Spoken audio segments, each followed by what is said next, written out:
Hi guys, for today's video, ito pala yung ganap namin guys. Yung pag-tour namin dito sa Lake Cebu guys. Grabe, sobrang enjoy na enjoy kami nito guys. At ito yung mga kasamaan ko dito guys. Grabe, ang dami namin nito guys. Parang 70 yata kami nito guys. Pero enjoy na enjoy kami guys. Habang nakasakay sa bangka. At saka may mga foods kami nito guys. Sobrang enjoy namin guys yung pagkain. Habang yung iba guys nag-video sa mga magandang tanawin nito guys. At saka napakalawak ng lawa dito guys. So, grabe, sobrang enjoy namin guys. Ang dami talaga namin ito guys. Habang nakasakay sa bangka. Enjoy namin yung tour namin ito guys. At saka libre yung tour namin ito guys.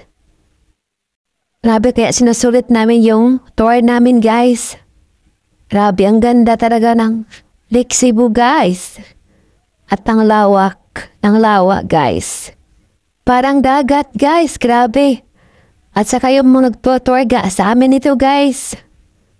Nagsasayawan sila guys at nagbamba float guys. Ayun, mga samahan ko dito guys, nagwi-video, nagpipicture sa mga magandang tanawin nito sa Lake Cebu guys. Grabe, enjoy kami nito guys. Super. Ayun guys, yung mga pagkain namin nito guys, ni-enjoy namin. Ni-enjoy talaga namin yung tour namin nito guys. Sobrang nakaka-amaze talaga guys yung tour namin. Yung araw na to guys. Enjoy kami guys. At ito yung mga tour namin nito guys. Sinasayawan kami. Ayan guys, during eclipse time, sila yung tour namin nito guys. Ladies and gentlemen, this song. Nagbibigay sila ng kasihan sa amin guys.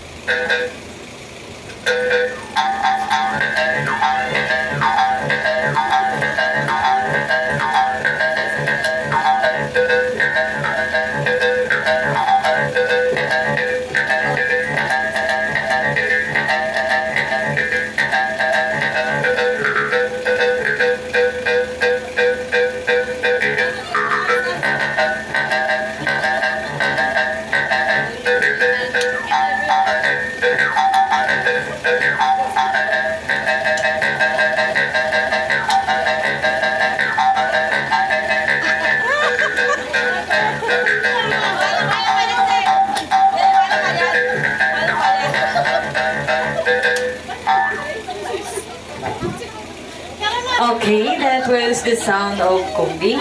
Bago ko ipagpatuloy mo, tinatawag po namin in the Bali word, slowly, or a bamboo flute. The Bali played slowly to express loneliness po.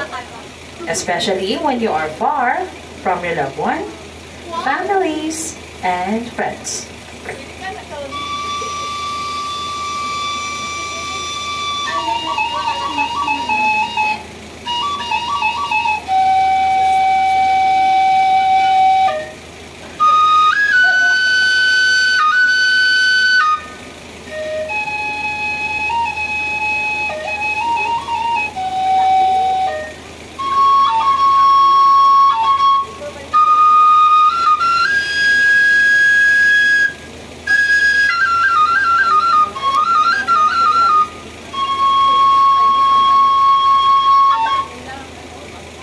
The last Bali musical instrument, ito naman po yung tinatawag po namin na tanonggong or a wooden drum made from the skin of a deer.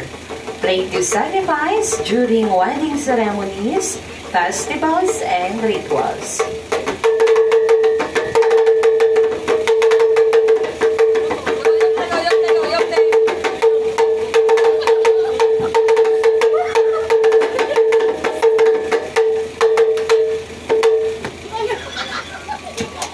That was the sound of tanonggong. At yan naman po, some of our Tabali dances naman po yung ipapakita po namin sa inyo. The first Tabali dance, ito po yung tinatawag po namin ng Magal Tahu or True Dance po. This dance is imitated from Bo Ikinaban.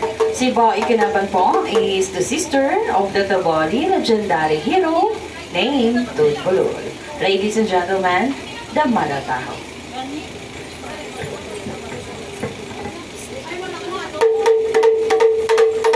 Siya nga, punta na siya, cellphone siya.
Okay, check out dance, mother dance now which is true.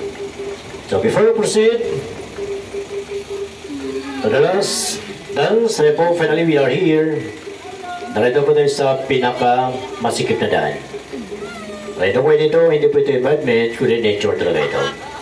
Kung saan po natin matatagpuan, pinaka mababa ng part of Lego Lake, Cebu, at ang lalim ito, only 3 to 4 feet lang ang lalim po. At ang ito sa amin, makikot small entrance and a small exit. Kung saan po yung source of kanilang electricity, kung dito sa kabila ito po ay island area, dito po sa kabila ito po ay mainland area na po. Dito po yung source of kanilang electricity na.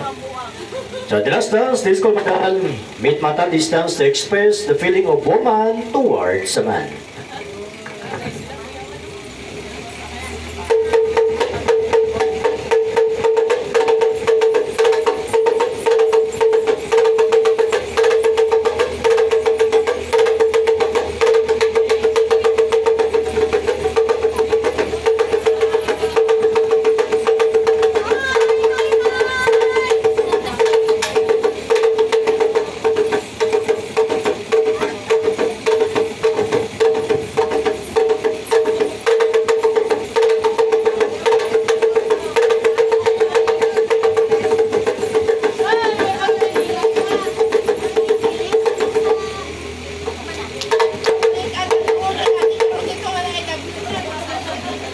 So, that was Marvin Matanas cultural presentation. Miss Jen, maraming At yun guys, yung experience namin guys, yung pagka-tour namin, sobrang namin na-enjoy guys. At ito yung lawak nila dito guys, grabe ang lawak. At yun lang muna guys.